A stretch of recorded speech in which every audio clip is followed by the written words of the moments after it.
Hello students, welcome to my channel. Solve करते हैं concept of physics के SHM chapter से सब्जेक्टिव एक्सरसाइज का question number 49। A uniform rod of length L is suspended by an end and is made to undergo small oscillations. Find the length of the simple pendulum having the time period equal to that of the rod.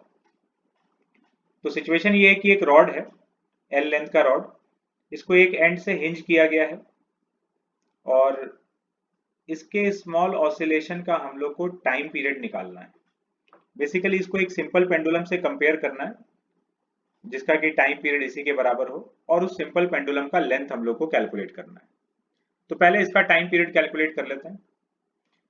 तो किसी भी object को अगर हम लोग किसी एक point से हिंज करके और ऑसिलेट कराते हैं तो वो एक कंपाउंड पेंडुलम है या उसको फिजिकल पेंडुलम भी कहा जाता है। तो किसी भी ऑब्जेक्ट को अगर हिंज करके ऑसिलेट करा दिया जाए तो वो एक कंपाउंड पेंडुलम है और कंपाउंड पेंडुलम के टाइम पीरियड का ये फॉर्मूला होता है, ये हम लोग को याद होना चाहिए। T equal to 2 pi under root I S upon M G D. I S का मतलब है moment of inertia about point of suspension, जहां से हिंज किया गया है उसके about moment of inertia. M mass of the body, G acceleration due to gravity and D point of suspension और सेंटर ऑफ मास के बीच का डिस्टेंस।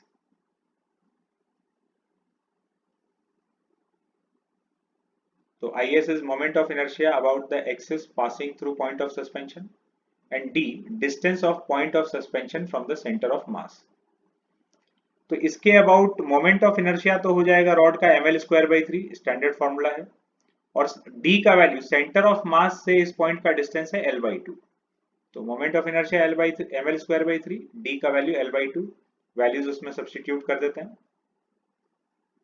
Is और D का वैल्यू पुट कर दिए तो टाइम पीरियड आ गया 2 पाई अंडर रूट 2L/3G। अब इसको कंपेयर करना है एक सिंपल पेंडुलम से। अगर एक सिंपल पेंडुलम का लेंथ L है, कैपिटल L, तो इसका टाइम पीरियड होगा 2 pi under root capital L/G। इस सिंपल पेंडुलम का टाइम पीरियड इस कंपाउंड पेंडुलम के टाइम पीरियड के बराबर है, तो हमको ये कैपिटल L का वैल्यू निकालना है। दोनों को इक्वेट कर देते हैं। ये सिंपल पेंडुलम का टाइम पीरियड और ये रॉड का टाइम पीरियड, दोनों को इक्वेट कर दिए तो यहां से कैपिटल L का वैल्यू आ गया 2L/3। इतने लेंथ का सिंपल पेंडुलम होना चाहिए।